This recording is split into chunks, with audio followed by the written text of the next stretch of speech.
What's going on, guys, and welcome to our 2022 year-end roundup where we round up the highs and lows of sneaker releases this year of 2022. Kasama natin ngayon si... What's up everyone, I'm Seth. I have a channel called Seth On Air. I feel like kilala mo nyo naman kami from Beyond the Hype. Pero this time, dito kami sa channel ni Carlo. Yeah, this time around, like, this is super chill lang kasi syempre, ang dami na rin nangyari nitong 2022. Ang dami talagang mga releases na... Ano yung thoughts mo in general sa 2022? May mga highs talaga, pero parang hindi siya kasing hype like, di ba, back in 2019 or 2018, Off-Whites, yung mga Unions releases, di ba? Probably not at that level, yung 2018. Pero siguro, for New Balance fans, specifically, medyo umiyak na yung wallet namin. Sunod-sunod talaga yung sa New Balance. At least, for Nike, consistent lang. So personally, brand of the year, no biases aside, kahit suot ko New Balance. By the way, shout out to Job for the awesome shirt. Job and Elaine for the awesome shirt. So yun, biases aside, I think New Balance is the brand of the year. It's thriving. It's hella thriving, especially in the local community, di ba?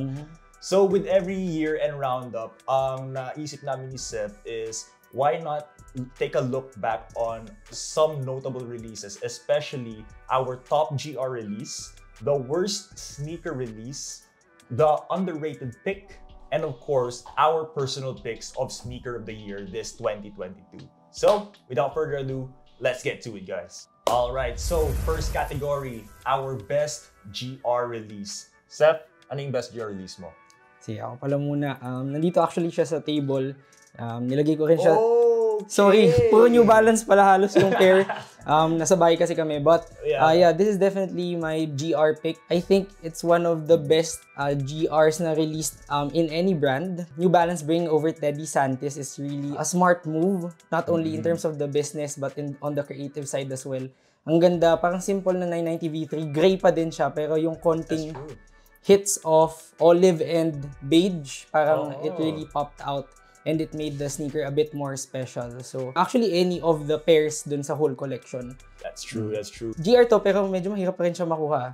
Oo, kasi what really lies between the lines of GR, special release, then collab release, di ba? Parang ganun dating. Yeah, yeah.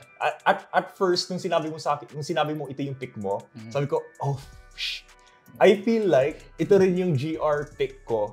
Yung best GR release ko. Kasi initially, ito, yung first pick ko when it comes to GR release. Kasi, wait, is it really a GR release? Kasi parang special release siya eh. hindi ko feel na GR siya. Yung hindi ko rin na-feel eh. Kasi ang daming nakukuha, pero at the same time, Quantity-wise, yes. GR siya. Pero, nandun pa rin yung exclusivity nila eh. Like, in a certain way. Yan, I think nasabi mo na rin lahat. The quality is insane. Yung first ever New Balance ko out of the collection ni Teddy Santis is the 990 V2.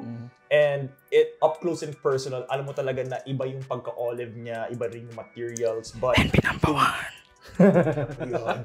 But to really take the cake, I think the 990 V3 is personally, I think the best one out of the collection. Kaya I also have one in my collection. So I think this is the best GR. Probably a quick runner-up would be yung talagang ginusto kong makuha is actually a Jordan 1. So Jordan 1 Taxi. Oh. Yung Jordan 1 Taxi. Wait lang. Orange or yellow? Tingnan camera. Yellow po yung mga taxis. Yes. Yellow po yung mga Tigilan taxis. nyo na yung bulag-bulagan ninyo, Danny, Ken. Tigilan nyo na po yung agenda. I was torn between the Jordan 1 taxis or yung Jordan 3 Fire Reds. Kasi trip ko rin actually yung Fire Reds. Kasi OG, it really pops. But when dahil kinwalify mo to as a GR, I feel like, okay, I think I have to move this up. So for me, best GR release then. Moving on from the best GR, we're going to the worst sneaker release this 2022. I know there are a lot of hot takes right now, pero caveat guys, caveat. It's not the Panda Dunks. I mean, come on, there are a lot worse sneakers than the Panda Dunks. I mean, it's overplayed. It feels like you're hating on the Jordan 1 mids all over again. Pero there's nothing wrong about the Panda Dunks. Di ko gets yung hate on it. Kasi personally ako nung 2020 yata yun, hindi ko lang kung naalala mo pa, pero na-mention ko sa Beyond the Hype na parang best picks for 2020. Kasi parang basic lang siya, really easy to wear. Yung 2020 talagang hype or height ng dunks yun, di ba? Tapos, ayoko rin yung mga, sorry na lang, pero yung mga old na sneakerheads or mga OG sneakerheads na parang masama yung tingin on the pandas, pero suot nila plain white Air Force One. Parang so, hindi ko gets yung logic nun. Sorry, baka it's an OG sneakerhead thing. Maybe it's a whole thing. But yeah, personally for me, it's a really great sneaker, really versatile. And honestly, kinonsider ko siya for sneaker of the year just because of the sheer amount of pairs na ni-release nila. And everyone was able to get and it's still selling out. Exactly. It's such an entry-level shoe in a certain way. Na parang some people who are just getting into sneakers, na parang, okay, I really love the Panda Dunks. And I might get it on resale pa. So parang, okay, not bad. Not bad. So, without further ado, worst sneaker of the year. I think I should start off kasi nag-start ka sa best GR release. For me, bro, worst sneaker of the year. Absolute garbage release. Balenciaga distressed high-top sneakers. Kala ko pares kami. Bro, ay, Balenciaga din? Pick ko Adidas Balenciaga, but Stan Smith. Oh, okay. Stan Smith na distressed. I see. Bro, I mean, it's currently showing on screen, pero nakita mo na ba yung Balenciaga distressed high tops? Yeah, I've seen it. Diba? Actually, most nung Adidas Balenciaga, parang puro distressed. Ewan ko ba, bakit ganun? Sabi ko, I'm not getting into, I'm not gonna trash on like high fashion brands. Let's be honest, there are like a lot of nice high fashion sneakers naman talaga.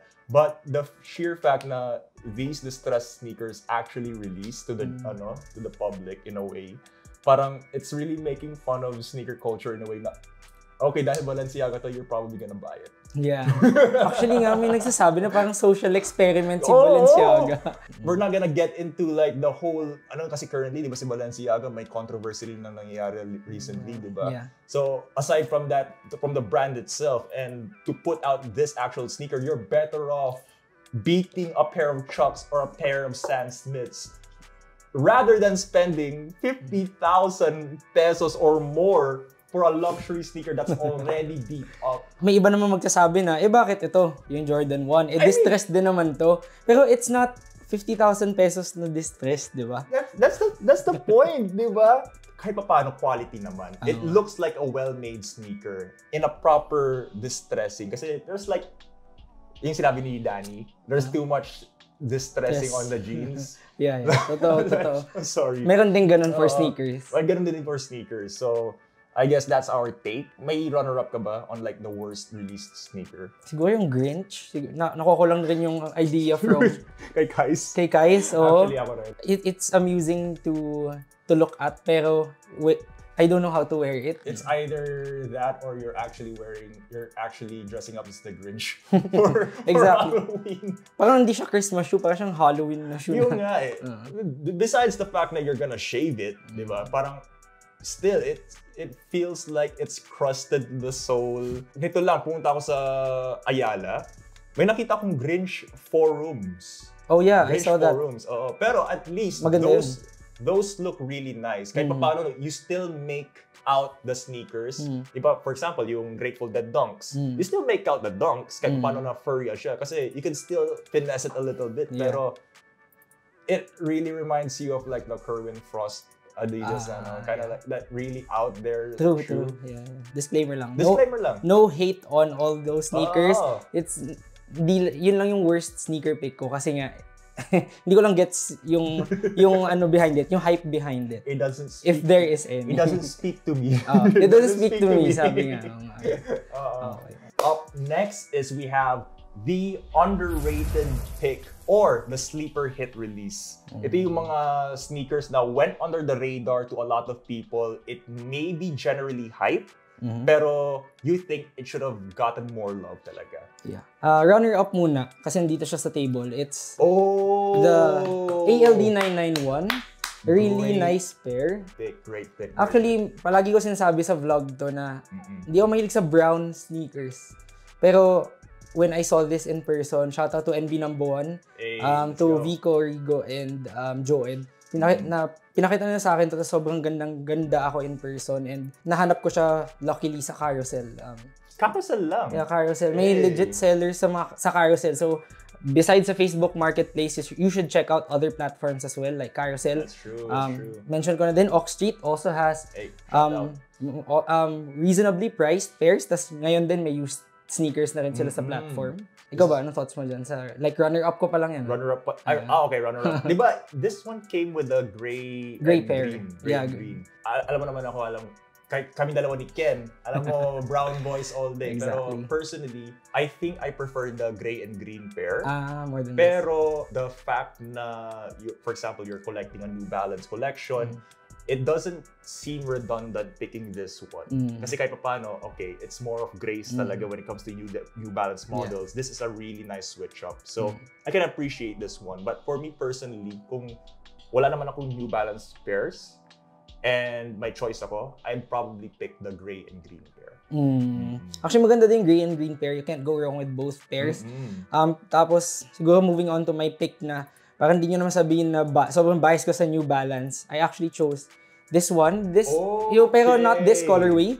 Yung Sasquatch, the black one. That was a nice pick. This year lang nag-release yun. Ito kasi yung white, I think released last year. Pero yung black, maganda din. Really easy to wear. Actually, si Kim, suot niya yun sa like sa work niya. He's a chef. Tapos sobrang versatile lang niya. I think it works with any outfit. Pwede siya pang gorpcore. Pwede siya pang casual wear. Pwede streetwear. So, ang dami mong pwedeng gawin. Actually, di ko rin masyado get yung hate on the black Air Forces. Siguro dahil mayroon lang mga unfortunate circumstances na may some bad people wearing it. Well, to be fair, kasi wala sa actual culture natin here in the Philippines. Pero syempre, for those who experience it outside the States, Black Air Force energy kami nila. Yeah, but personally, all black sneakers, like yung Travis na nag-release, Black Air Forces, the Black Crocs, Foam Runners, medyo versatile siya for me and I would want to cop a pair. Wala lang ako ngayon. Baka meron kayo alam na size 8 na Crocs na Sasquatch, hit me up. Well, to be fair, here, kasi dalawa lang talaga yung weather natin dito sa Pinas. It's either, kung naulan, automatic, madali siyang linisin. Exactly. Diba? Pag naulan ka, wala lang medyas. Wala lang medyas. Pero pagka warm weather, pwede ka naka-medyas. Go lang. Yeah, exactly. Okay, so my pick for the underrated release in 2022 is actually a New Balance pair. And it's the New Balance Up There Backyard Legends. The green pair. Kalimutan ko yun. Dude, nung nakita ko yun at first release, sabi ko, Australia lang ata sa shop nilabas, diba? Yeah, kasi kung napansin mo, yung tongue niya, it's a 990 V3 tongue. We'll show it on the screen. Tapos, instead na USA yung nakalagay AUS for Australia. Nung nakita ko yung detail na yun, sabi ko, ang unique naman nito. It has the shroud, and it has such a popping color talaga. Green and, I think purple ba? Purple. Purple yung accents niya. Sabi ko, sana meron sa Oak Street. Sana meron sa I think meron. Pero, around that time, I think it was hovering around $300 range. So sabi ko, wait lang, underrated to eh. Sleeper hit lang to, baka muna siya, mag-lie low siya ng konti. The very next week na lang sila basa ng mga vlogs about the Backyard Legends, tumaas yung price. So sabi ko, dude, I'm still hunting right now. And I feel like isa yun sa mga pairs ng New Balances na I feel like went under the radar to some people kasi some people were gunning for like the Teddy Santises or the Jown pairs, ganun. Or JFG. The Joe Fresh Goods.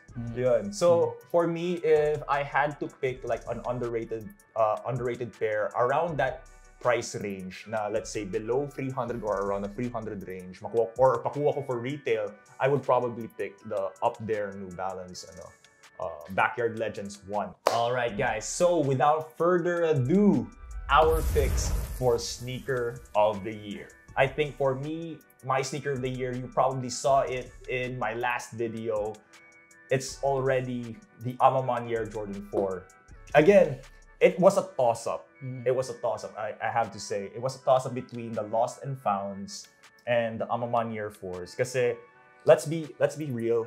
Let's be real. If I'm going with the general public, the moment na nag-release to, it was widely available to a lot of people, as a lot of shoes should be. Nandun pa rin yung sense of exclusivity niya. The storytelling was there. Even the OGs actually said na it's a beautiful pair.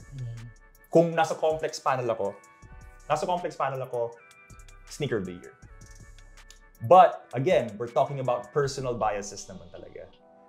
For me, dahil more of a Jordan 4 person talaga ako, and the moment na nagkaroon na rin ng leaks on like the Jordan 4 Amaman years, the way they rolled it out just before the election date sa US, where you have to make a 2-minute video on why voting is important, and it's not just sneakers. And nandun na talaga yung message niya eh. Hindi siya purely violet. It wasn't like the mock-ups na parang white and maroon na it's not a PSG alternate. Honestly, medyo mas gusto ko yun. Pero yung force ngayon aren't too bad naman.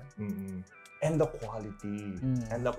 So parang it really won me over. There's a level of exclusivity and attainability naman. There are a lot of chances na pwede ka talagang manalo on this pair. And the way it was rolled out, I think Amamanier still knocked it out the park. This is my sneaker of the year, undoubtedly. For me, again, personal bias kasi. Personal bias. Okay. How about you, bro? For me, runner-up, Lost and Founds. Besides na lang sa yun nga, accessibility niya, and this is the best for me na colorway for the Air Jordan 1. Napanalunan ko kasi to for retail. Well, technically not me. Huge shout out to my girlfriend Gia for to the base. Yes. To the base winning hype the base. raffles. Yeah. Yun yung main point why this is my runner-up. Pero I think yung winner ko is really parang undisputed siya for me. Parang even before it released o nung kaka-announce pa lang, nung nakakita na ako ng leaks on it, parang sure ako, sabi ko, parang walang makakatalo dito. And it's the Louis Vuitton Air Force 1. So, parehas kami ni Complex. Hindi... Bakit? Ano bang thoughts mo ulit? My God, really? Yeah. Okay, sige. I wanna hear this. May mga nagsasabi kasi na, how can it be sneaker of the year when it's not as accessible as like this pair, or parang hindi mo siya mabibili kung normal ka lang na sneakerhead, di ba? Pero for me, it's that fact. Tas besides dun, it's a marriage between three cultures. The luxury fashion culture, street fashion, and art. Diba? Bihira mo makita yun. Besides na sa three-way collab siya, makikita mo doon na yun yung intersect between those three na cultures. And Travis and Fragment and Jordan kinda did that, pero iba yung ano nito eh. Iba yung tier nito for me. Two of the top brands in the world, like Louis Vuitton for luxury, then Nike for sportswear, nagpartner to create something na better, and plus points na lang na Air Force 1 pa siya na silhouette that everyone loves. Mapa OG sneakerhead ka man or new sneakerhead, diba pa, you really love a pair of Air Force 1s, kahit white man yan, kahit yung naninilaw na yan na pair, or of course yung LV na Air Force 1. Actually, gusto ko lang din tanongin sa'yo, hindi yun yung pick mo, yes, pero ano yung, out of all the colorways, ano yung trip mo? Out of all the colorways? For green and white. Talaga? Green and pati sabi ng green and white, meron, parang ang daming yung pumili dun sa green and white. I don't know, parang, or again, we're talking about the general release. Hindi, in general. Hindi, kahit yung mga FNF. Oh, kahit FNF? Oof. Hirap actually, yung hirap. Pero I'm actually torn between the green and white or the red and white. Oh, green okay. So GR pa din? Yung GR, ano pa rin. Kasi I feel like it has to stand out in a certain way. And I think the green and white pair really does that. Mukha talaga siyang luxury bag. For some reason, nung sinuot ni Khaled, DJ Khaled! Another one. Pero nakita ko yung red and white pair sa feet niya.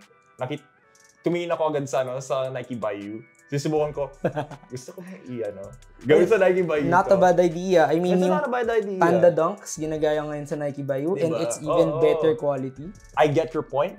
Gets ko yung point na yun. Kaya parang, for me personally, the LV Air Force One Off-Whites, nasa top 10 ko siya. But the fact na the general public couldn't get it, it's deserving of top 5 but not top 1. So yun lang yung point ko. Kasi it really harkens back to the Dior once again, all over again. Even Brendan Dunn said it sa podcast before na parang it wasn't Brendan Dunn, it wasn't that exclusive to everyone. Like, ganun siya, di ba?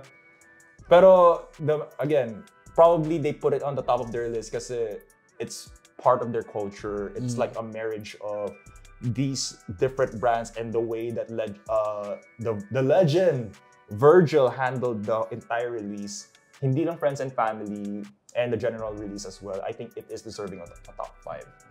Pero let's be fair. To actually get the pair, you have to have purchased a certain degree in Louis Vuitton. A certain amount In Louis Vuitton to even get a chance to win the raffle. Yeah. Diba? So, kung iba yung tax bracket mo, wala ka talaga yung chance mo. Pero now, you can get like a pair for what, 200 to 300. Ay, yung locally without yung purchase requirement. Kasi resell na yun, pero yung all white pair, although hindi yun yung favorite ko, it's clean. Pero makakuha ka for like ganun mga price. Lower than the Dior. Oh, really? Okay. Check out yung aftermarket, I think. Check out aftermarket. Yes. Shout out to aftermarket, man. Shout out to aftermarket. Seryoso, medyo nag-curveball ka dun na mula sa oras. Hindi ko na-expect yun kasi nagkaroon kami ng Christmas party, nag-live tayo, and you said na ito yung pick mo eh. Yeah, so parang I was about to ride on you that. Napanood ko kasing Complex, tas na-realize ko nga na, naman no. Although, yes, this parang solidified New Balance as honestly, ngayon, number 2 na si New Balance. Hindi na siya number 3 next to Adidas. Na-overtake na si Adidas at this point. Just because anyone challenging Nike right now, it's New Balance for sure. For sure may pressure na rin with Nike na nagka-creep na ng konti si New Balance to the number 1 spot. Pero I don't see New Balance overtaking Nike in the next few years. Pero at some point, it will have the same significance sa culture natin as Nike. Kasi ngayon, kung napanood mo yung Complex, medyo yung mga OG sneakerheads, hindi pa rin sila... They're not really that accepting of it just yet. Yeah. Kasi syempre yung culture nila is about usually Air Jordans, Air Forces, Tims. Pero ito yung ito yung hustle boy shoe eh. Sabi nila, get things done with New Balances. Yeah. Pero yeah, that's true. I think nagbigay ng statement nung pinanood natin si DJ Clark Kent. Sabi niya, anyone challenging Nike right now, it's probably New Balance. For sure. No offense to the Adidas fans. Yeah. Pero they gotta step it up. I mean, come on, dude. Hindi, that's how they just came from a breakup. They just came from a breakup, but for sure. Again, to the Adidas heads out there, it's definitely a minor setback for a major comeback. I still believe in Adidas in a certain way. Na they're gonna flip it around. They have a lot of major players. You got Sean, you got Jerry under the wing, you even got Beyonce. So a lot of really great creatives, and especially during a really niche time right now na the Sambas are actually on the rise. Oo nga. Isa sa Thank you, Tito Jerry. Thank you, Tito Jerry. Pero let's be fair, last pandemic, I think I was looking at a pair of Sambas made by Jonah Hill. Oh yeah, maganda yun. Yung green and maroon. Sadly, I missed out kasi parang, syempre pandemic, wala pa tayo masyadong budget around that time. Pero those were really nice in Samba pairs. I agree. And that is it, guys. Our picks for the best GR, the worst sneaker, the best underrated pick, and of course, our picks of sneaker of the year. Ano yung thoughts nyo rin? Just leave it down in the comments down below. Don't forget to subscribe to Seth on Air. Of course, thank you again for the time. And don't forget to check out our Instagrams as well as beyondthehype.ph because we are packing a lot more videos in the coming weeks and the coming months ahead. So stay tuned to that. Once again, don't forget to follow us on Instagram at rural.icarus and of course, Seth Manlapas at Instagram. Guys, this has been Rural Icarus and Seth on Air. Peace. Peace.